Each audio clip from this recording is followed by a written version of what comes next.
नेपाल में चल रहे विरोध प्रदर्शनों को जन-जड़ आंदोलन कहा जा रहा है और ये एक ही दिन में शुरू नहीं हुआ। ये कई सालों से पनप रहे असंतोष का नतीजा है, जिसमें कई महत्वपूर्ण कारण शामिल हैं। यहाँ इन विरोध प्रदर्शनों की पूरी जानकारी दी गई है। विरोध प्रदर्शनों के मुख्य कारण: 1. भ्रष्टाचार और भाई भतीजावाद।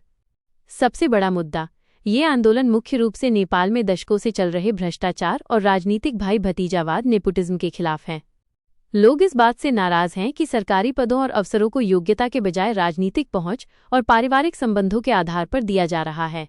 नैपो किड्स आंदोलन। सोशल मीडिया पर नैपो बेबी नेपाल और नैपो किड्स जैसे हैशटैग का इस्तेमाल करते हुए युवाओं ने नेताओं के बच्चों को निशाना बनाया, जो बिना किसी अनुभव के सरकारी और राजनीतिक पदों पर बैठे हैं। 2. आर्थिक असमानता और बेरोजगारी। खराब आर्थिक स्थिति। नेपाल की अर्थव्यवस्था धीमी गति से बढ़ रही है और युवाओं के लिए रोजगार के अवसर बहुत कम हैं। युवाओं में निराशा।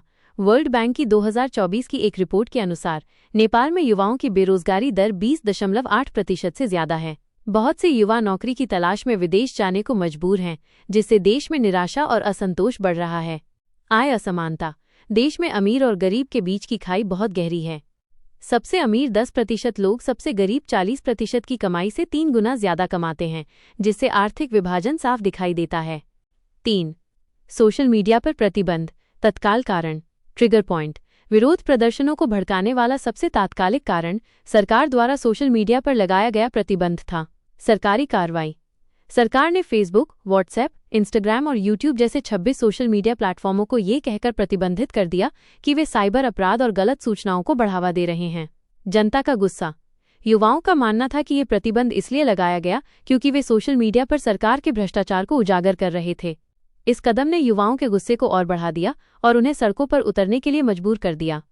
4. राजनीतिक अस्थिरता और सरकार की विफलता। कमजोर शासन। नेपाल में पिछले 16 वर्षों से बहुदलीय लोकतंत्र है, लेकिन इस दौरान राजनीतिक अस्थिरता बनी रही है। सरकारों का लगातार बदलना और किसी भी सरकार का लोगों की समस्याओं को हल करने में विफल रहना भी असंतोष का एक बड़ा कारण है।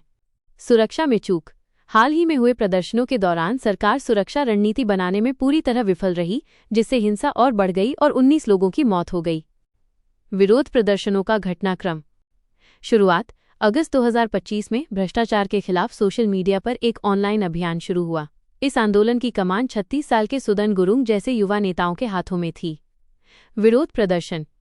सितंबर 2025 की शुरुआत में सरकार विरोधी प्रदर्शन तेज हो गए। 1 सितंबर को काठमांडू में लगभग 5000 युवाओं ने मार्च निकाला। सोशल मीडिया प्रतिबंध। सरकार ने 8 सितंबर को सोशल मीडिया पर प्रतिबंध लगा दिया, जिसके बाद प्रदर्शन और हिंसक हो गए। हिंसा और मौतें। प्रदर्शनकारियों ने संसद भवन पर हमला किया, सरकारी इमारतों और नेताओं के घरों को जला दिया। पुलिस की कार्रवाई में 19 से ज्यादा लोगों की मौत हुई। प्रधानमंत्री का इस्तीफा। भारी दबाव और विरोध प्रदर्शनों के बाद प्रधानमंत्री के.पी. शर्मा ओली को इस्तीफा देना पड़ा। नई सरकार। पूर्व मुख्य न्यायाधीश सुशीला कार्की को अंतरिम प्रधानमंत्री नियुक्त किया गया है, जिन्होंने उपद्रवियों पर सख्त कार्रवाई का वादा किया है। संक्षेप में, नेपाल में विरोध प्रदर्शन केवल सोशल मीडिया पर प्रतिबंध के कारण नहीं हुए, बल्कि ये दशकों से चल रहे भ्रष्टाचार, आर्थिक असमानता और राजनीतिक कुप्रशासन के खिलाफ युवाओं के गुस्से का एक शक्तिशाली विस्फोट था। अगर वीडियो अच्छा लगे तो लाइक, शेयर और सब्सक्राइब जरूर करें।